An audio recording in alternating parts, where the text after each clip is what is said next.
नेपाल की प्रचंड सरकार खतरे में क्यों है? साथियों, नेपाल की राष्ट्रीय स्वतंत्र पार्टी आरएसपी ने रविवार को पुष्प कमल दहल उर्फ प्रचंड की सरकार से समर्थन वापस ले लिया। इससे नेपाल में फिर से राजनीति उठापटक शुरू हो गई है। गठबंधन में फूट पड़ने से कई मंत्रियों ने इस्तीफे की पेशकश कर दी है। इससे सरकार खतरे में आ गई। पार्टी नेताओं के साथ बैठक के बाद आरएसपी के अध्यक्ष रवि लम्छाने ने इसकी घोषणा की। साथियों, रवि लम्छाने की जो पार्टी आरएसपी है, नेपाल की चौथी सबसे बड़ी पार्टी है। 2022 में नेपाल में हुए चुनाव में रवि लम्छाने की राष्ट्रीय स्वतंत्र पार्टी चौथी सबसे बड़ी पार्टी बनकर उभरी। उन्हें 20 सीटें मिली। इनके समर्थन से पुष्प कमल दहल और केपी शर्मा ओली ने मिलकर सरकार बनाई थी। हालांकि 28 जनवरी को नेपाल के सुप्रीम कोर्ट के एक फैसले ने रवि लम्छाने की दोहरी नागरिकता मामले में दोषी ठहरा दिया है। इसके बाद उन्हें डिप्टी पीएम के पद से बर्खास्त कर दिया गया है। माना जा रहा है इसी के कारण उन्होंने सरकार का साथ छोड़ने का फैसला लिया है। नेपाल में कुल 275 सीटें हैं, जिनमें से सरकार बनाने के लिए बहुमत के लिए सिर्फ 138 सीटें की आवश्यकता होती है। अब हम ये जान लेते हैं रवि लम्छाने का दोहरी नागरिकता वाला मामला क्या है। साथियों, नेपाल की सुप्रीम कोर्ट ने 28 जनवरी को नेपाल के डिप्टी प्राइम मिनिस्टर रवि लम्छाने की दोहरी नागरिकता के मामले में दोषी माना था। अच्छा, कोर्ट ने सांसद के तौर पर उनकी सदस्यता और चुनाव को रद्द करने का फैसला सुनाया था। इसके बाद उन्हें डिप्टी पीएम और गृह मंत्री पद छोड़ना पड़ता है। रवि लम्छाने पर आरोप लगे थे कि उनके पास नेपाल के अलावा अमेरिका की भी नागरिकता है। साथियों, नेपाल में दोहरी नागरिकता को गैर कानूनी माना जाता है। लम्छाने पर आरोप लगाया गया था कि उन्होंने अमेरिका की नागरिकता छोड़े बिना ही नेपाली पासपोर्ट हासिल किया। पहले नेपाली नागरिक रहे रवि लम्छाने ने अमेरिका का ग्रीन कार्ड लिया था। अमेरिकी नागरिक की हैसियत से ही नेपाल वापस आए थे और खारिज हुई नेपाली नागरिकता के आधार पर ही नेपाली पासपोर्ट हासिल कर लिया था। जबकि नेपाल में नियम है कि दोबारा नेपाली नागरिकता प्राप्त करने के लिए जिला प्रशासन में अर्जी देनी पड़ती है। अब सबसे बड़ी बात तो ये जान लेते हैं कि भारत और नेपाल को एक दूसरे की ज़रूरत क्यों पड़ती है।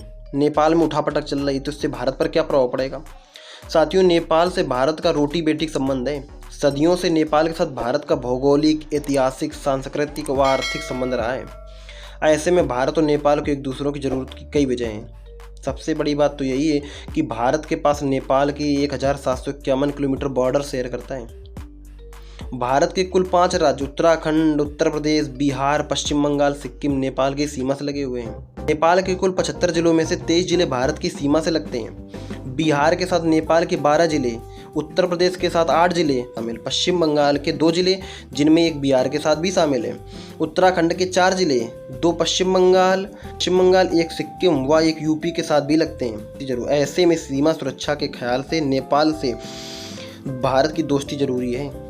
साथियों, नेपाल की कुल आबादी लगभग 3 करोड़ है। भारत सरकार के 2019 के डेटा के मुताबिक नेपाल के लगभग 60 लाख लोग भारत में रहते हैं और यहीं पर काम भी करते हैं। यानी नेपाल की करीब 20% आबादी भारत में रहती है और भारत पर ही उनकी जीविका निर्भर है।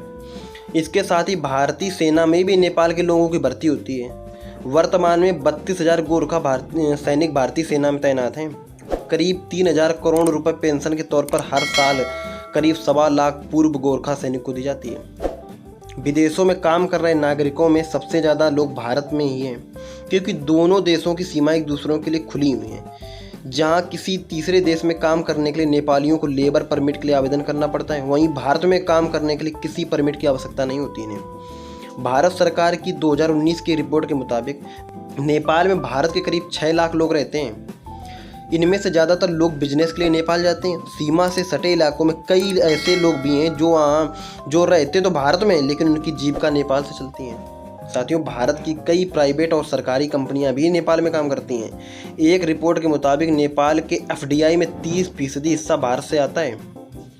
अच्छा, भारत अपने 6 पड़ोसी देश चीन, पाकिस्तान, नेपाल, बांग्लादेश, भूटान, अफगानिस्तान के साथ कुल 90,000 करोड़ रुपए का सीमा व्यापार करता है, जो भारत के कुल व्यापार का 1.56% है। भारत जिन 6 पड़ोसी देशों से व्यापार करता है उनमें से केवल नेपाल टॉप पर है। वीडियो अच्छा लगा है तो चैनल को सब्सक्राइब करना ना भूलें। धन्यवाद।